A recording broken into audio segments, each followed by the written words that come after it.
Welcome to Mishika classes. Our today's topic is Fiber and Fabric, chapter number 3 of class 6 science, and this is our fifth chapter of this class of this particular chapter. Our today's topic we are going to discuss in today's class is processing of different fabric. Processing of different fabric यानी कि अलग अलग fabric को कैसे process किया जाता है आज हम वो डिस्कस करेंगे. If you like the video, please like it, share it and subscribe my channel. The first one that we are going to discuss is the flax. Flax के बारे में सबसे पहले जानते हैं. What is a flax and flax from where we obtain and what is its uses. The flax is the stalk of the flax plant. Flax plant के जो stalks होते हैं, sticks होती हैं, उसी को हम use करके flax fiber बनाते हैं. जो fabric हमें मिलता है from flax that is linen. कौन सा fabric मिलता है? Linen fabric मिलता है. जो linen होता है that is very shiny, that is very smooth and that is easy to wash. बहुत ज्यादा चमकता है, स्मूथ होता है और इजी टू वॉश होता है. इसको जनरली हम समर में पहनते हैं. Now the next one is a jute. Jute stem. Jute जो हमें कहां से मिलता है? The stem of the jute plants. Jute plants के स्टेम से मिलता है जूट. ओके, तो जूट जो है कहां मिलता है? That is mainly in the cultivated in West Bengal, Assam and Bihar. West Bengal में, असम में और बिहार में इसकी मेनली कल्टिवेशन की जाती है. ये कल्टीवेटेड जो होता है, जब लगाया कब जाता है? That is in the rainy season. Rainy season में इसको लगाया जाता है और जैसे ही इसकी फ्लावरिंग्स देंगे, फ्लावर्स आने स्टार्ट हो जाते हैं, मींस वो ग्रो करना स्टार्ट हो जाता है, then it is going to be harvested. उसको उस टाइम पर काट दिया जाता है, हार्वेस्टिंग की कर दी जाती है. आफ्टर दैट जो रेजिड्यू बचेगा, द प्लांट जो हार्वेस्ट काटा है, that is immerse in water for some days. कुछ दिनों के लिए जो पार्ट आपने कट किया है, जो हार्वेस्ट किया है, उसे कुछ दिनों के लिए क्या किया जाएगा? पानी में डुबाया जाएगा. Why it is so do? क्यों किया जाता है? ताकि the stems rods be separated and it is done by hands only. बहुत ज्यादा हार्ड होते हैं, तो वाटर में जब हम इसे मर्ज करते हैं, इमर्ज करते हैं ना, तभी क्या होता है? सॉफ्ट हो जाते हैं और उसकी सेपरेशन इजीली हो जाए बाय हैंड से, तो वो स्टेम्प रोड जो है वो जो है हाथ से अलग हो जाए, इसलिए उसको पानी में डुबाया जाता है. इसके जो जूट्स होते हैं, दैट जो हमें ऑब्टेन होता है fabric, the name is the fabric only. Fabric का जो नेम है वो जूट ही है. वो बहुत ज्यादा ही हेरी और रफ होता है और इसका हम यूज करते हैं in the making of Ghani bags.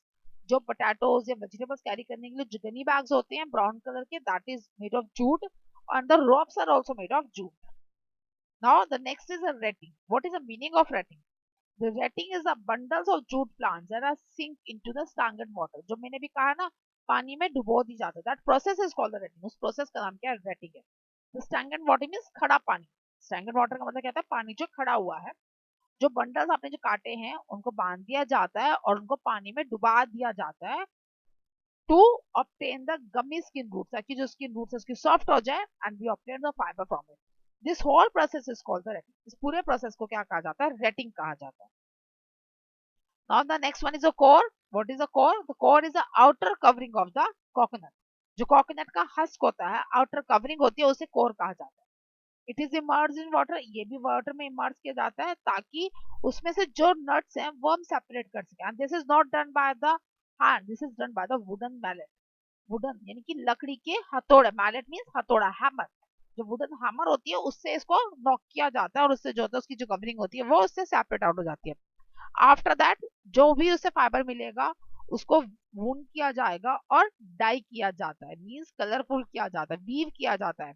Okay, तो आफ्टर दैट जो जूट्स मिलते हैं, the name of that core is jute again. उसका नाम भी जूट ही है. ये ब्राउन कलर का ही होता है. जनरली आपने देखा ही होगा, जो कोकोनट का मार्केट से लेकर आते हैं उसकी जो कवरिंग होती है ना ब्राउन कलर की, that is called this core.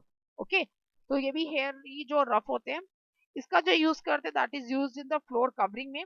Ropes में ये थोड़ा सा स्मूथ होता है, that's why it is also used in the stuffing the mattresses also. Mattresses में भी स्टफ किया जाता है आजकल.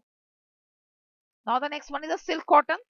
The silk cotton that we obtain from the kapok tree. Kapok tree है उस प्लांट का नाम जहां से हमें सिल्क कॉटन मिलता है.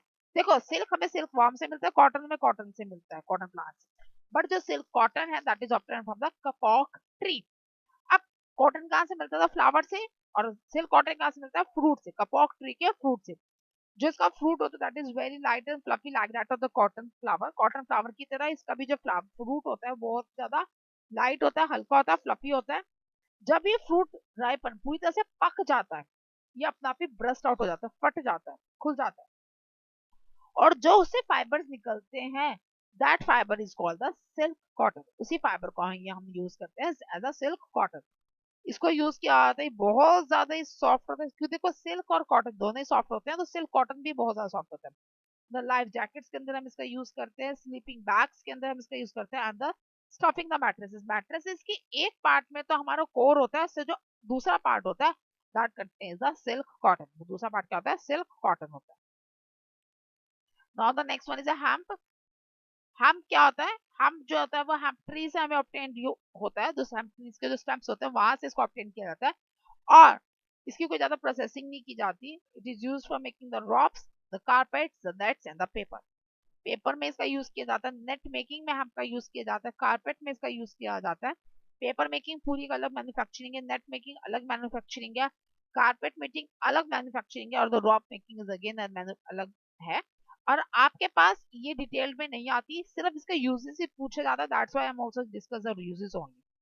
जितना मैंने डिस्कस किया है क्लास 6 में इतना ही पार्ट इसका कवर्ड होता है। आज हमारे प्लांट्स फाइबर जो थे वो कंप्लीट हो गए। From the next class we are going to discuss the animal fibres. That's all for today's class. Still you have any doubt, you can comment. Thank you.